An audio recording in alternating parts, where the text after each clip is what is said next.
গেল কয়েকদিন বন্ধ থাকার পর কুমিল্লার বিভিন্ন থানায় পুলিশিং কার্যক্রম শুরু হয়েছে। থানাগুলোর নিরাপত্তায় সেনা সদস্য মোতায়েন করা হয়েছে। শনিবার বিকেলে কুমিল্লা কোতোয়ালি মডেল থানা ও সদর দক্ষিণ থানা পরিদর্শন করেন কুমিল্লা সেনানিবাসের ৩৩ পদাতিক ডিভিশনের GOC major general Mohammad Jahangir Alam.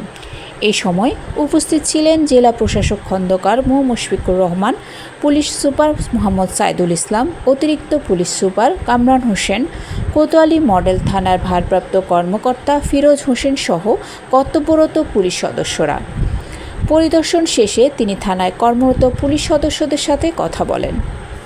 এর আগে গেল রাতে ১৪গ্রাম থানায় মতবিনিময় করেন লেফটেন্যান্ট কর্নেল মাহমুদুল হাসান।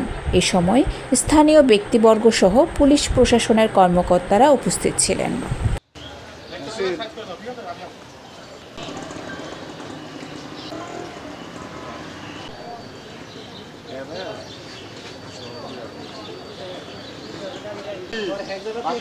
বাকিগুলো